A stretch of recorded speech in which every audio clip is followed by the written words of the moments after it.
This is Voice of Recovery, a channel dedicated to recovery. Thank you for watching and for your support. If you enjoy the content, click the like icon, and if you'd like to be notified when new content is uploaded, please click on the subscribe icon.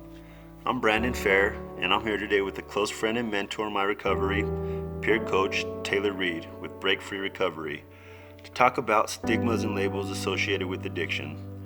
I'll start by defining stigma and then discuss what causes stigma and where it comes from.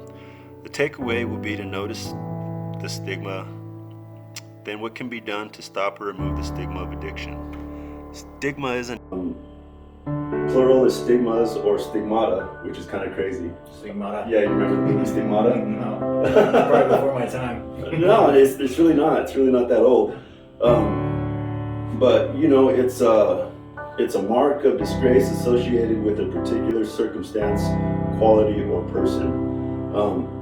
And you know, I also find it funny was they gave like an example of it being used in a sentence, and this is what they had. It was the stigma of having gone to prison will always be with me. You know, and so there's that. There were also a couple other definitions. There was in the Christian tradition, stigma marks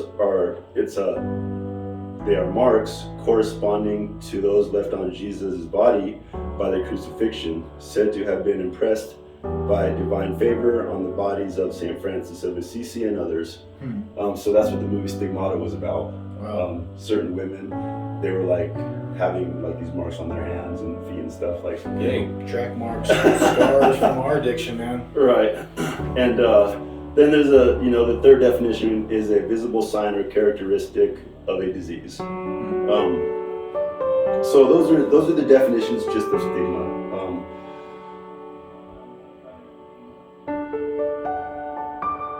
So what is the stigma of addiction to you?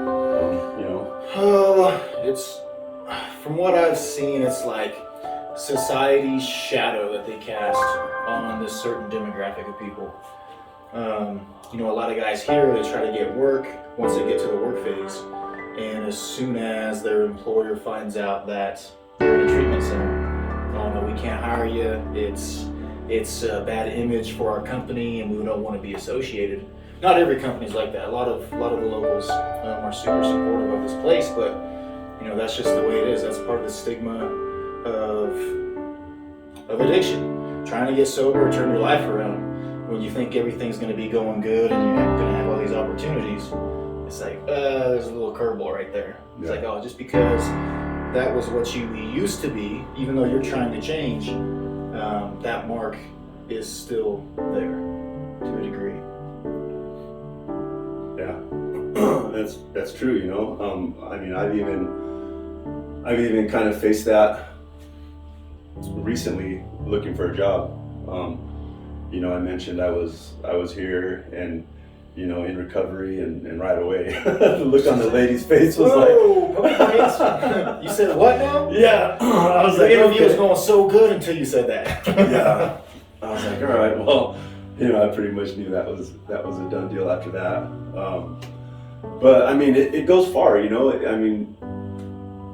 the medical profession. So like, when you go like get help at a hospital or anything, I mean, man, it just like, sometimes it just feels like they, It's like you're a different species to other people when they find out about your past.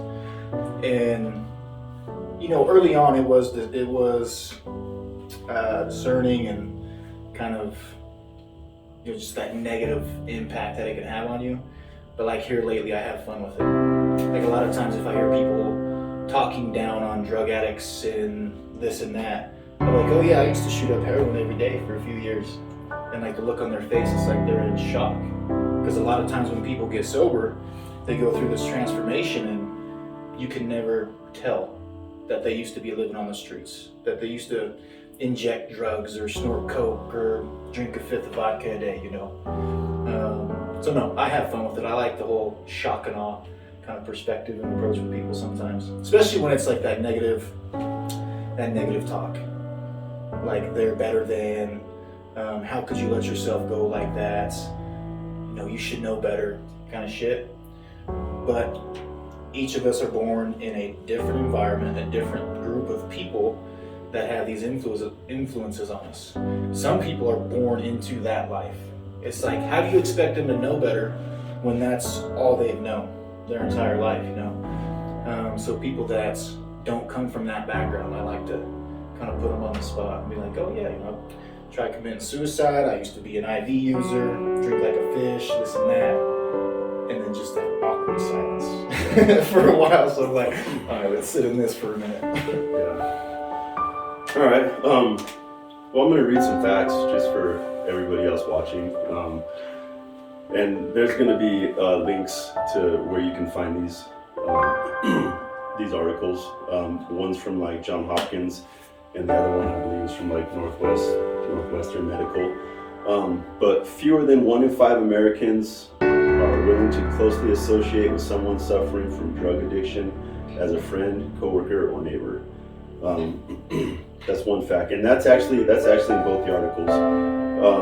And then we also have the stigma of addiction. Between 1999 and 2020, more than 800,000 Americans died from drug overdoses, and escalating rates of drug addiction have contributed to a recent decrease in U.S. life expectancy. Another one real quick. Most medical authorities view drug addiction as a disease. The National Institute of Drug Abuse describes it as a long-term treatable brain disease. Long-term. So that's like that. The key long-term kind of got me there. Like how long? You know what I mean? And that's kind of. I think when I think about stigma, it's like, you know, are we ever gonna not be that? You know, or refer to. As a drug addict, and I think a lot of it has to do with maybe like your environment and what you've done, what you're doing now, how far you've kind of removed yourself from it. But I mean, you know, some people might not ever forget, you know. It's hard sometimes, especially when you're constantly reminded. But getting to a place where you have accepted your past mistakes and that whole lifestyle as your past, and that you're recreating yourself, you have this whole new future ahead of you. So it's just realizing that not everybody is going to be supportive or encouraging or understanding of what we went through to get to where we are. Right. So I think, you know, not caring about other people's opinions and being focused on your goal and your mission is going to help you, you know, just kind of like shake that stuff off whenever it does come up. Because it can be a powerful thing when someone's trying to do good and then they get reminded of all the bad stuff. Right. And it's just like that emotional override or whatever you want to call it, it puts them back into that headspace. Start going through depression, start getting anxious again, probably start having self-doubt. Like it's a chain reaction just from, you know, the stigma of it or how somebody approaches that person or talks about it. Right. It's just those little things, those little cues can have a profound impact on somebody. Right. So like right here, I have one more thing real quick here. John Hopkins, they have like a lot of information kind of on this and how to stop it. You know, well first, you know, we have the causes, and you know the causes of the stigma of addiction. This is kind of crazy. A large body of research indicates the stigma is persistent, pervasive, and rooted in the belief that addiction is a personal choice, reflecting a lack of willpower and a moral failing. Research also demonstrates that stigma damages the health and well-being of people with substance use disorder and interferes with the quality of care they receive in clinical settings. Stigma towards people with substance use disorder can be seen at all levels of care within healthcare settings. Any effort to address the drug overdose crisis must include action to reduce stigma. So I mean, they're kind of saying that it's all over, you know, and it does affect people receiving treatment, even wanting to get help or, you know, admit to having a problem because of just of what it does. I mean, and how they're treated. You know, they have some terms here. I thought this is kind of crazy. Words to use and words not to use. So substance abuse, drug abuse, you know, they say to use the word substance use disorder. Sense. Yeah. Drug habit, addiction. We also have instead of an abuser, a substance abuser, a drug abuser, an addict, alcoholic, drunk, junkie, or a user, they say a person with a substance use disorder. Simplify it. Right. And then instead of saying a problem, it's risky, unhealthy, or heavy use. Or even changing the term, or not changing, but like with relapse, instead of saying that, since it's starting to carry some negative charge, Right. like a reoccurrence. Right. So, Right. so yeah, just tweaking words a little bit. Tweaking words. Yeah. Like that. I mean, yeah, it can have a big impact on somebody's mental health and where they're at currently and their outlook on life. I always feel like addiction is like a byproduct of somebody's mental state and like their community, lack of connection, like the loneliness that can happen at times in life. And then the way that we have learned our coping mechanism for dealing with that is substances, alcohol, whatever it is. And unfortunately it is extremely addictive and not good. Right. Like obviously, but it's not. It's just like before I relapse, it's I start getting depressed, anxious, my outlook on life is negative, I'm not really looking forward to anything. And then over time, like that darkness just starts to consume me. And then, up here I relapse. It's just a matter of time before I find a dope dealer, get my stuff, and I'm off to the races again. Right. But with that, it's like my escape from that depression, from that loneliness, and just all the stuff that I have going on. Because I didn't stay on the ball with my mental health. Right. I don't know. There's a lot of different opinions and outlooks on addiction, whether it's a disease or a choice, and I say, who cares? Let's stop debating what it is and just help the person. Figure out what it is that they need. Tailor each treatment plan to the individual, because it's not a one-size-fits-all.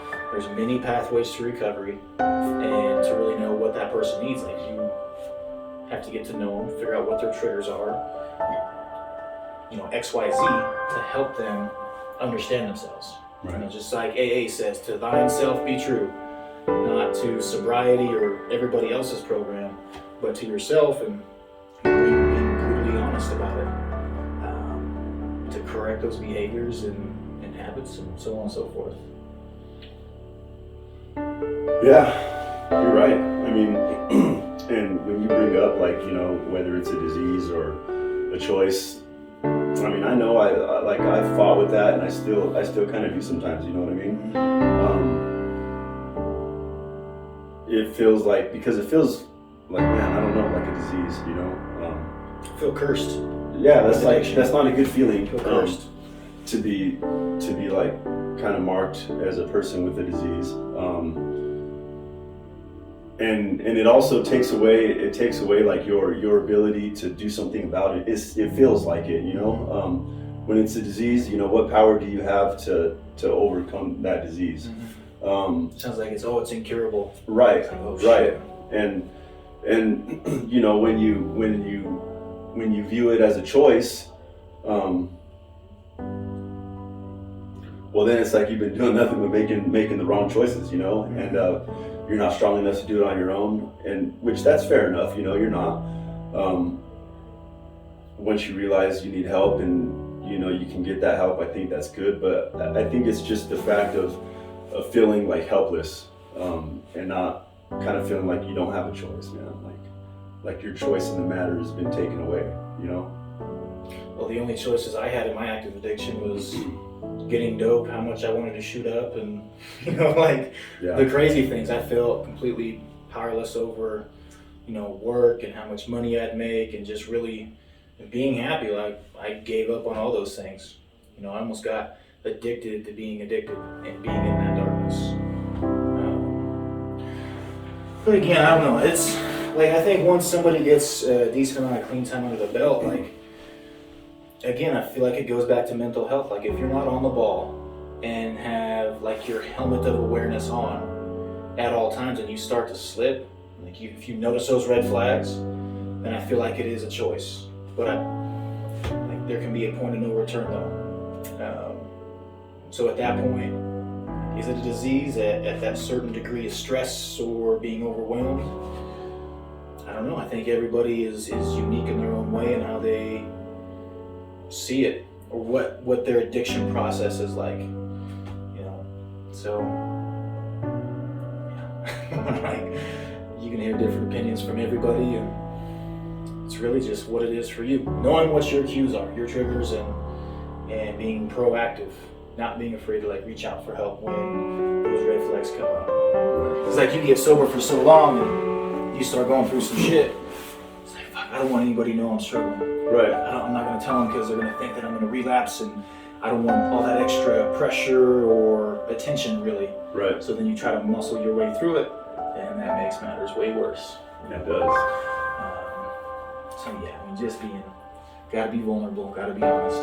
Yeah. But like a side note with the stigmas and labels, people who do get sober and have kind of walk that life, we need to advocate for the ones who are still struggling, and like we almost need to educate the community that what these people are going through, what we are going through, how they perceive us has a huge impact on our ability to stay clean and sober. Right. And instead of being standoffish and judgmental and whatever, kind of being accepting and try to be understanding to the best of their ability, and just see us for like what we're trying to do with our life, instead of being like, oh, well, he used to snort coke, like, oh, he used to shoot up, we can't trust him. Right. It's like, no, we all have a past, like nobody's perfect.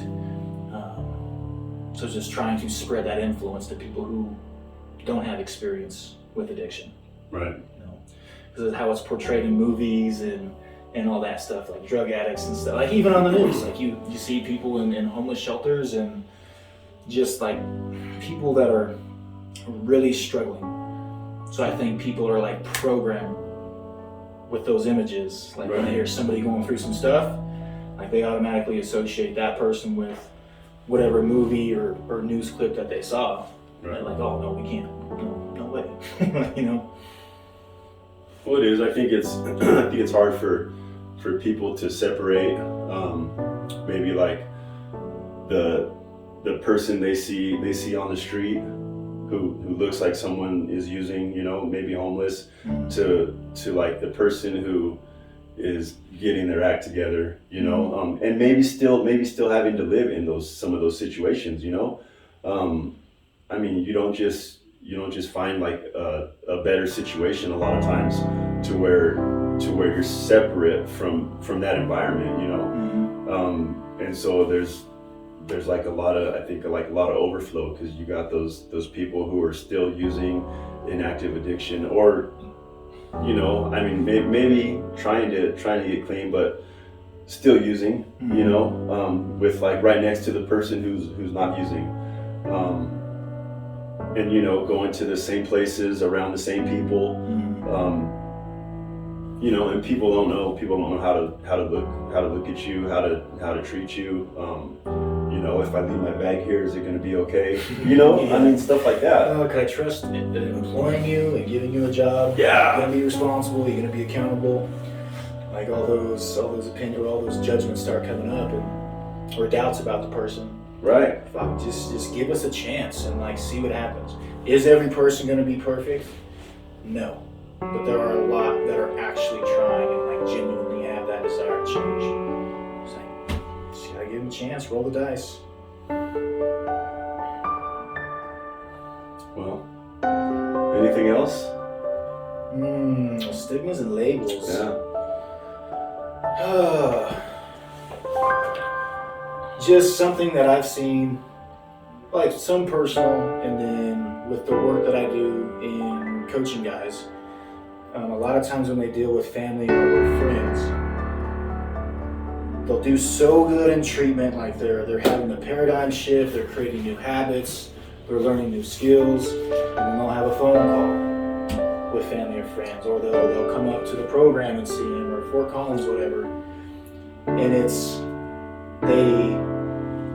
they talk to the individual for who they used to be instead of like seeing who they're trying to become and encourage them in that direction, and how it can just take the wind out of their sails. Like they'll just be devastated, and just how impactful that is whenever they come back to treatments or wherever they're at in Fort Collins.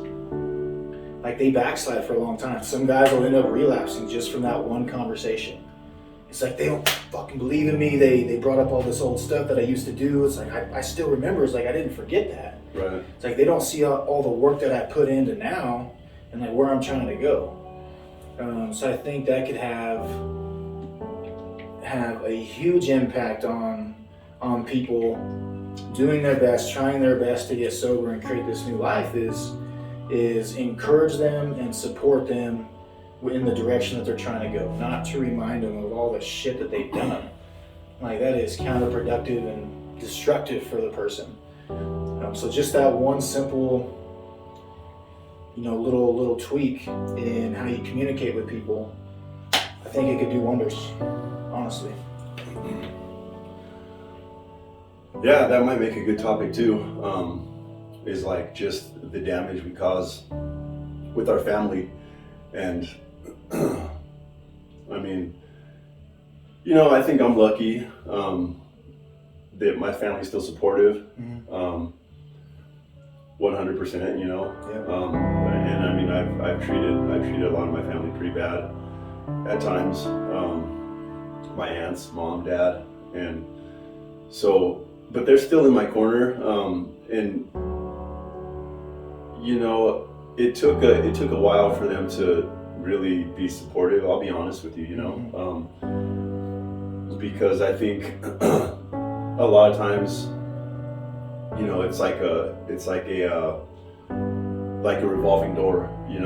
I'll get clean for a little bit, and then I'm right back doing the same old things. And I think they get tired of it. I think like emotionally drained, yeah, and physically drained, while I'm doing whatever I'm doing, whether that's getting high,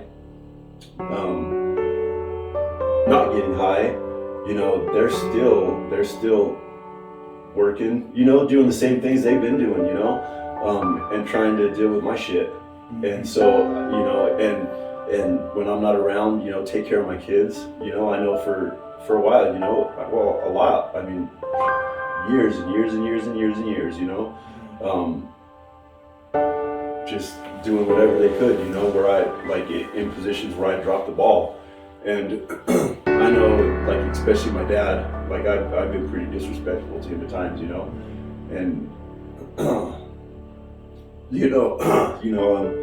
there was a time, I guess it was the most recent time, that I was out in the community using, and him and my mom, they like came up to my apartment, and a little drop-in intervention, huh? Yeah, and I was in no condition to open the door, period, and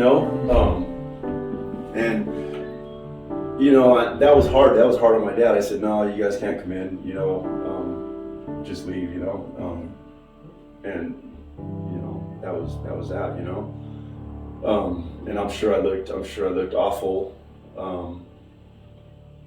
but doing that right there, like that really like severed a lot of things between me and my dad, and so even when I called and tried to apologize, and I was like, Dad, I'm sorry, for doing this and this, and do you forget? Like, I wrote him a letter, and he told me he didn't even open the letter. You know what I mean? Shit. Yeah. He's like, I didn't even read it, and so, and I was kind of hurt, because I really put a lot into that letter. I remember like almost crying when I was writing it, and like when I heard that, I was like, wow. And just like, so, that's kind of a look from the other side, of like the hurt that we do to other people, so. I don't think we realize that in the moment, though. I think we make it about ourselves. Oh, I'm the addict. Yeah. I'm the one doing all this to myself, like, poor me. But yeah, the implications on our family and friends and like the people who love us. I didn't realize that until I started coaching. Right. And then, I work with the guy for a year, and then they fall off, and just seeing the impact and like the physical and mental change in that person over a couple months, like it made me realize, I was like, holy shit. It's like, I can't imagine what this was like for my family. Like, this is just a client of mine. Right. I can't imagine how my dad felt, or my brother, my mom, my stepmom, my siblings. Like, it really cut deep, and I don't think we realize that when we're in active addiction, just how hard we make it for those that love us. Yeah, it's tough. And so those are the people who we're asking to, not label us. You know what I mean? And to be supportive. And so it's, it really is. I mean, I guess I see how it can be hard. But I guess there has to be work on all sides. It takes time. Yeah. It takes time, determination, commitment, just consistency. It's like we start getting sober for 3 months, 6 months. Oh, you can't talk to me like that anymore. It's like, well, we put them through, and for me, it was always these cycles. So it's just like they expected something to happen and stuff, but it's like, well, this is all my own doing. Like, I'm the one that's been behaving like this, so yeah, they're justified in being cautious and stuff, not being too optimistic, I guess. Right. But I feel like the longer, you stay on the straight and narrow, that the better relationships get. They're healed and can start overcoming some things. You just gotta prove yourself to yourself. Right. Don't prove yourself to your family, to your friends, to your community. Like, do it for you first and foremost. Right. Do it for other people, then I feel like you can never meet their expectation or their standard, and that can cripple a person. But if you're doing it on your own, like, I compare myself to who I was yesterday or a month ago, so on and so forth. It's like I'm challenging who I was yesterday today to become better. Like, learn something new, just keep doing what I'm doing pretty much. Just really focusing on like progress, not perfection. Like, perfectionism kills. Right. Because everything can be going good. I think we were talking about this yesterday. Like, you have your routine, or maybe with somebody else. You have your routine, and it's like it's set in stone. You have that control factor to it. And when things start getting out of place, or it's not timed up as right, kind of over-exaggerate, and everything's falling apart, and then you just lose your head. Oh, I relapsed because this didn't work out, or that didn't work out. So yeah, just focus. I mean, progress is progress, no matter how fast or slow. It doesn't matter if you move forward an inch or 10 feet in a day. Progress is progress. Right. Yeah. Well, so I guess, takeaway, communication, it's a big one. Communication, recovery does work. Oh, hell yeah, it does. Yes, it does. And I think just, even if it takes a few times, or more than, 8 times, I think you said? Is that what you said? Oh, man. Yeah, first time through treatment, one of the counselors was like, yeah, typically for heroin or meth addicts, it takes 6 times to go through treatment before they're cured or before they get it. Right. This is my first treatment, so I'm like, oh, fuck, I got a long ways to go. Right. But like, planting that seed was unnecessary, I feel. Even if it's a fact, why would you tell somebody that? Right. At the beginning, like in a 30-day treatment program. Right. I thought it was nonsense. Yeah. All right. Yeah, I think we're good. Awesome, man. Always enjoy it. Cool.